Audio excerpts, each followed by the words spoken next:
Hi. So today I thought I would review uh, a book.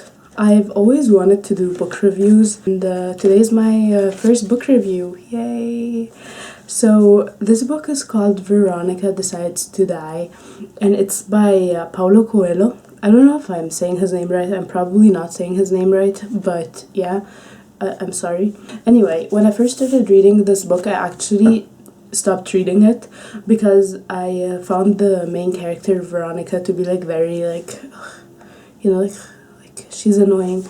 No, she's not actually, but in the beginning I felt like she was a little bit annoying. She's I think 23. I don't think I know. She's 23 years old and she works as a librarian and she just hates everything. Like she doesn't hate everything. She just like doesn't care. So one day she takes like sleeping pills, I guess, to try and die, but she doesn't die. Spoiler alert. And they put her in a mental hospital where she like meets a lot of like people who in the beginning she thinks, oh my god, like they are actually crazy. Like I'm not crazy, they are actually crazy. But then it's like this whole other world and like no one is really crazy, but like everyone is, and what's crazy and what's not, you know. Basically the whole idea of the book, well, the whole idea for me, there are a lot of separate ideas. Like there's Veronica's story, and then there's another guy named Edward who's schizophrenic, and there's his story, and his and Veronica's story like match, and then there's Zetka who has her own story, and you know, just like different patients who have their own stories, but they all tie back to Veronica and how she's so young and how she's now inevitably going to die, and how this makes them all want to live, and how it also makes Veronica want to live, but she's inevitably gonna die.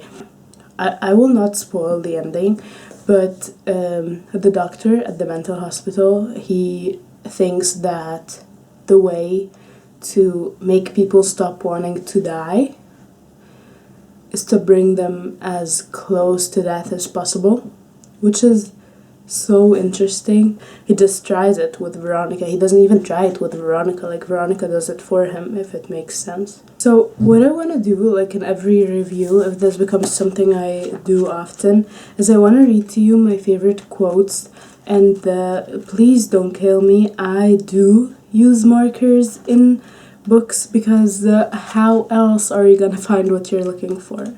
So one of my favorite quotes in the book is, "You could cry, get worried or angry like any other normal human being, as long as you remembered that up above your spirit was laughing out loud at all those thorny situations." One of the patients wanted to leave, and this was something that was said to that patient. Like, you can feel all of these emotions and it's fine. Like, you can care, you can get angry, you can get broken, you can feel all of that. At the end of the day, it's like LMFAO, you know what I mean? It's like, it doesn't mean anything. This next quote is the way Veronica described a guy who suffered from schizophrenia. His name is Edward, and she said, "Edward was the ideal man, sensitive, educated, a man who had destroyed an indifferent world in order to recreate it again in his head, this time with new colors, new characters, new stories. And this new world included a woman, a piano, and the moon that was continuing to grow." Actually, Veronica didn't say that. Like, the chapter was from Veronica's perspective, but it's like the narrator who said that. Like this book so much because of the way it talks about the mad, you know what I mean?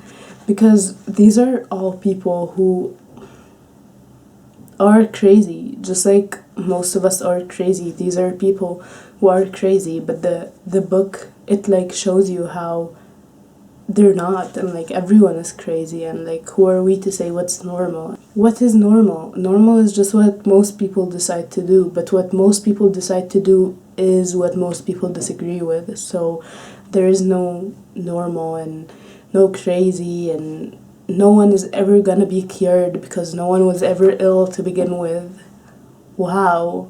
This is quote me on that, please. So my last and final quote is, I can use my experience to give lectures about men and women who knew the truth about this existence of ours and whose writings can be summed up in one word: live. I have a lot more quotes like marked in my book, but I'm not gonna read all of them. These I feel like sum up the ideals of the book, you know, the main points in the book are summed up by these quotes, in my opinion.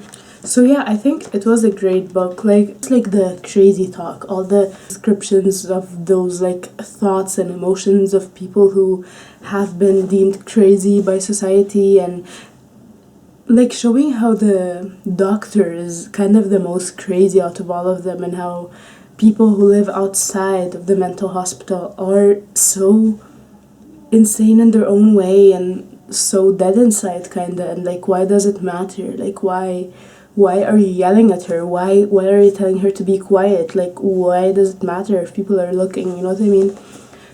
I don't know, this was I feel like a really bad review, but it's my first review. Hopefully I keep reading and keep making book reviews. So